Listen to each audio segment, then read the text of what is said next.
Hai, halo, assalamualaikum teman-teman semua, penikmat kisah-kisah misteri, mitos, dan urban legend dimanapun Anda berada. Kembali lagi bersama saya di podcast Fenomena Tanpa Jasad. Sebelumnya kami ucapkan terima kasih banyak buat teman-teman yang sudah bersedia mampir dan berkunjung ke channel ini. Sebelum kita lanjut, jangan lupa untuk tekan tombol subscribe dan nyalakan juga tanda loncengnya ya, agar teman-teman selalu mendapatkan notifikasi video update terbaru dari channel Fenomena Tanpa Jasad. Dan kami akan lebih semangat dan lebih giat lagi untuk bikin video selanjutnya. Baiklah teman-teman semua, di video kali ini saya akan membawakan sebuah kisah urban legend yang diadaptasi dari kisah nyata. Mengisahkan tentang kehidupan seorang janda tua yang memiliki kekayaan yang berlimpah. Sebut saja Mbah Mangun. Dan begitulah orang biasa memanggilnya. Dia adalah seorang janda tua kaya raya yang terkenal sampai ke pelosok desa tetangga saking kayanya. Sekaligus seorang rentenir yang sangat alot kalau masalah yang berhubungan dengan uang. Meskipun bergelar janda tua, akan tetapi tanahnya berada di mana-mana.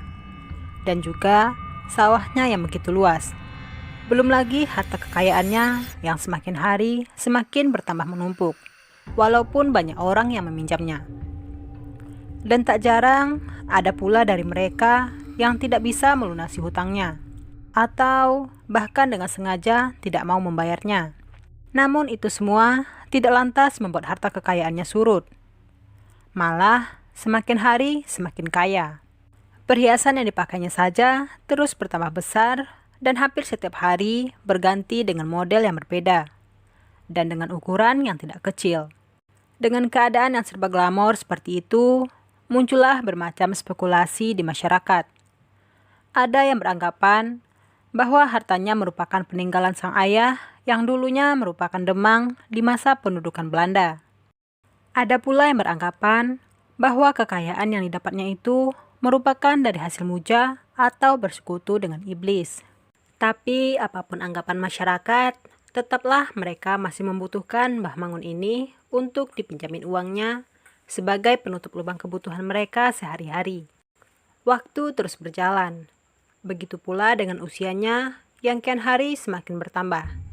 Pada malam hari, biasanya Mbah Mangun berjalan berkeliling desa. Dia menuju ke rumah orang-orang yang telah berhutang dengannya. Dan sudah jatuh tempo dari perjanjian awal yang telah disepakati. Dia berpikir kalau malam hari, orang yang dia cari pastinya sedang berada di rumah dan tidak sedang berpergian. Dia ingin bertemu langsung dan menanyakan alasan yang empunya hutang ini.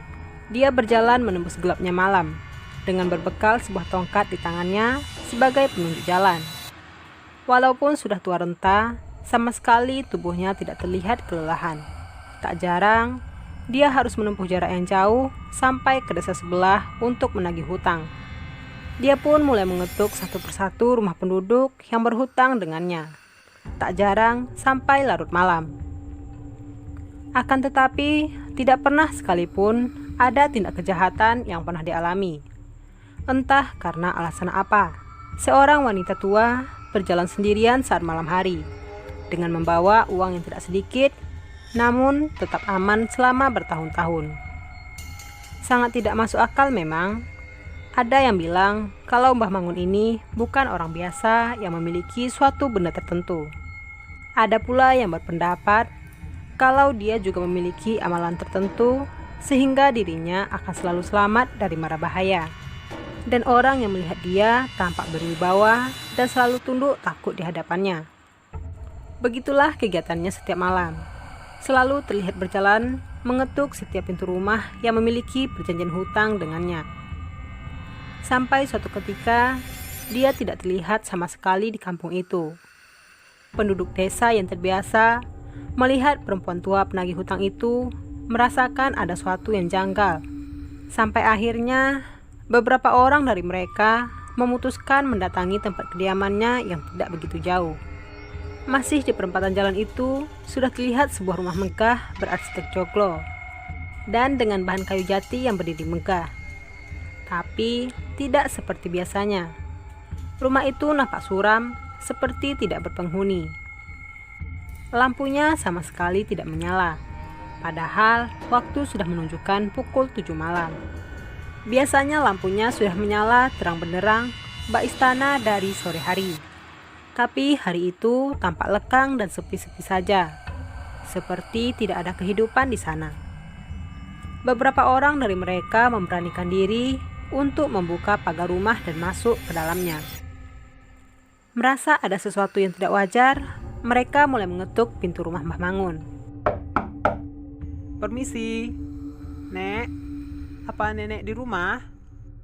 Berkali-kali ketukan pintu itu mereka layangkan sambil sesekali mengucapkan salam.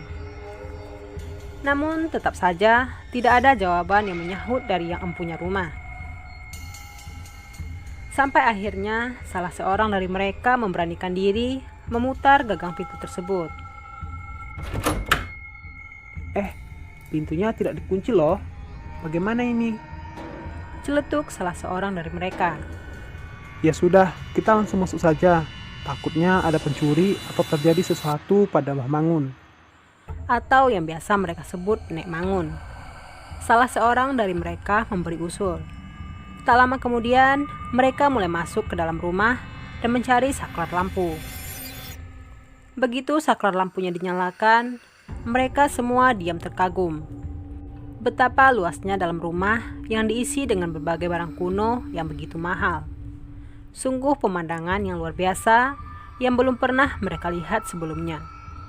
Dan itu semua hanya dimiliki oleh seorang nenek tua renta sendirian. Apa yang kalian lihat? Jangan berpikir macam-macam di rumah ini. Kalau tidak mau celaka. Ayo, kita cari Mbah Mangun. Jangan-jangan dia kenapa-napa lagi. Ucap seorang dari mereka membuyarkan lamunan. Sambil melangkah, mereka tak henti-hentinya berdecap kagum. Sambil sesekali memanggil Mbah Mangun. Ada yang memanggil Nek, ada juga yang memanggil dengan sebutan Mbah. Memang, dia adalah seseorang yang paling kaya di kampung ini dan memiliki beberapa orang anak. Serta tidak ada yang tahu persis berapa jumlah anak Mbah Mangun pastinya. Yang mana mereka semua menjadi orang yang berhasil dan kini tinggal di sebuah kota besar bersama keluarganya. Sedangkan di sini tinggallah Mbah Mangun seorang diri. Mbah Mangun, ini kami. Mbah di mana? Ucap mereka saling sahut memanggil. Tapi tetap saja tidak ada jawaban. Satu persatu kamar di rumah itu mereka periksa dan telusuri untuk mencari keberadaan Mbah Mangun. Mulai dari ruang tamu, kamar tidur, dan juga dapur. Namun tetap saja keberadaan nenek tua itu tidak ditemukan. Sampai akhirnya mereka menuju ke kamar mandi, yang merupakan satu-satunya ruang yang belum mereka periksa. Sambil memanggil-manggil Mbah Mangun, tapi tetap saja tidak ada jawaban. Mereka pun melihat bahwa lampu di kamar mandi masih menyala dan juga terdengar keran air dalam keadaan mengalir. Akan tetapi tidak terdengar aktivitas orang di dalamnya. Mbah, apa Mbah di dalam? Tanya seorang dari mereka. Merasa ada keganjilan, mereka pun berinisiatif mendobrak pintu kamar mandi itu. Tak butuh waktu yang lama, pintu kamar mandi tersebut yang semula terkunci dari dalam, kini telah terbuka secara paksa. Dan benar saja, mereka menemukan Mbah Mangun dalam keadaan yang sudah tidak bernyawa lagi. Jasadnya terduduk dengan sebagian tubuh yang dililit kain jari, dan dalam keadaan mata yang masih terbuka. Seketika keadaan menjadi panik. Bunyi kentongan dan seruan bersahutan.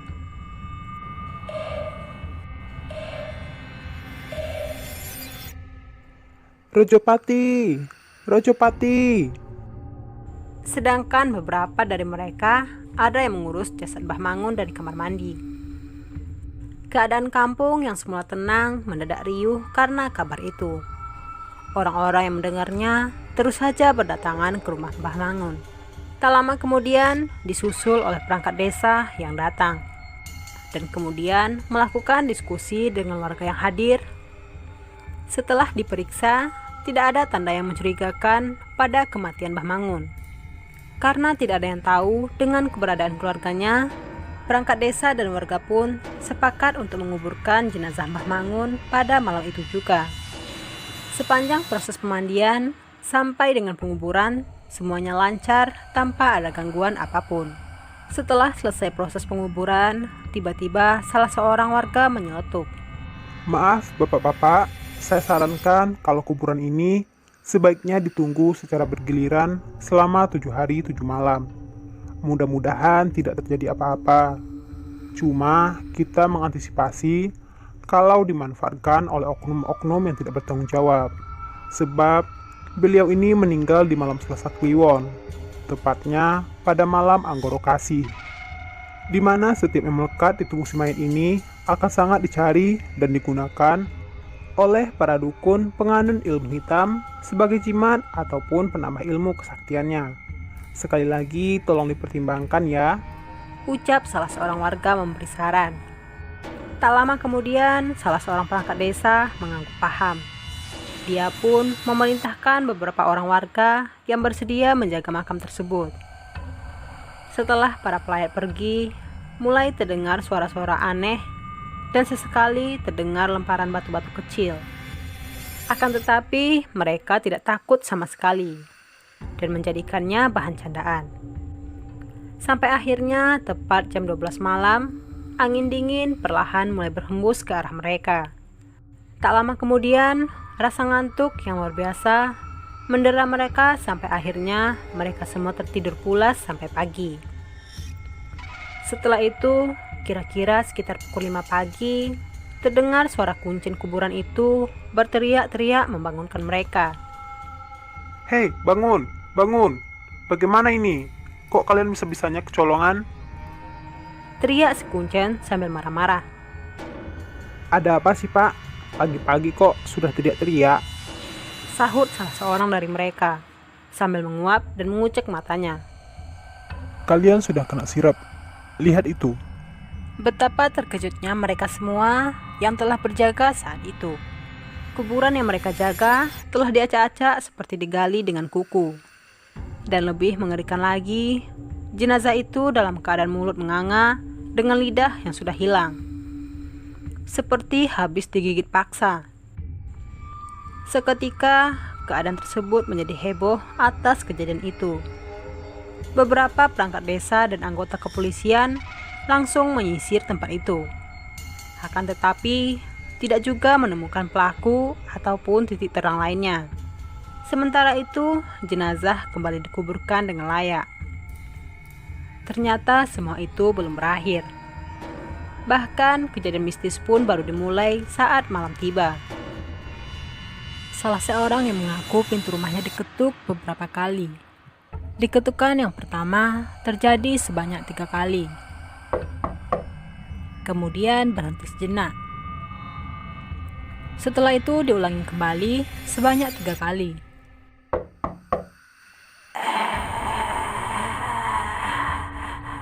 Dan di sela-sela ketukan itu terdengar geraman yang menyeramkan, tepatnya seperti orang yang mengorok. Setelah mendengar itu, dia pun mencoba mengintip dari sela-sela dinding rumahnya.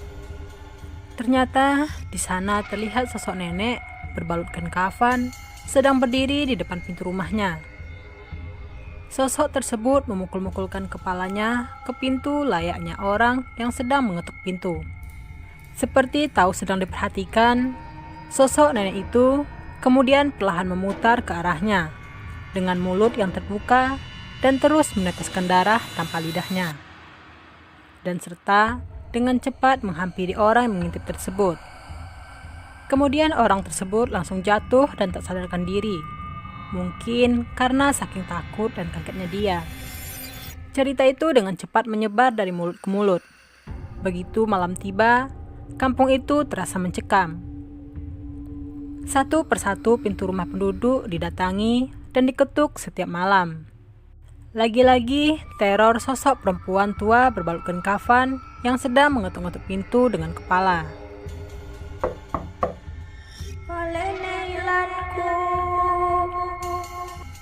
Semakin hari semakin menjadi-jadi. Pernah juga ada beberapa warga yang pulang larut malam, sehabis nonton pertunjukan wayang dari kampung sebelah. Mau tak mau, mereka harus melewati jalan samping kuburan di mana jasad Mbah Mangun itu dimakamkan. Dari kejauhan, beberapa warga itu melihat asap putih yang muncul dari makam. Lama-kelamaan pun terbentuk lubang dari tanah makam itu. Dan dari situlah muncul seekor monyet putih melompat-lompat ke arah mereka. Seketika mereka mengejar dan ingin menangkapnya. Tiba-tiba monyet itu semakin membesar dan perlahan membentuk sosok nenek tua yang berbalut kain kafan dan berkata,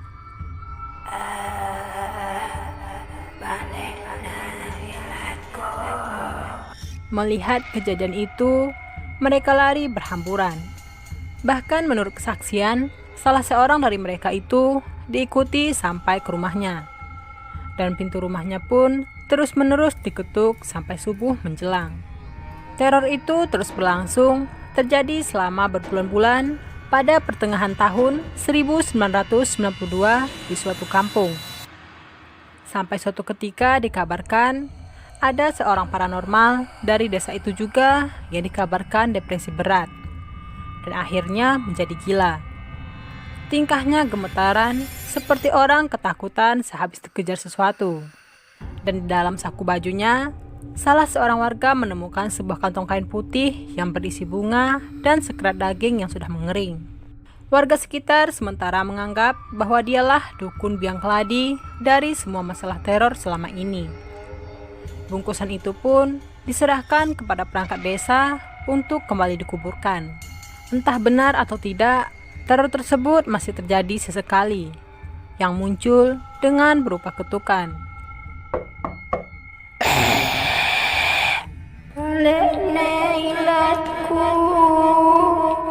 Oke teman-teman semua, sekian dulu kisah misteri dan kejadian mistis kali ini dari fenomena tanpa jasad.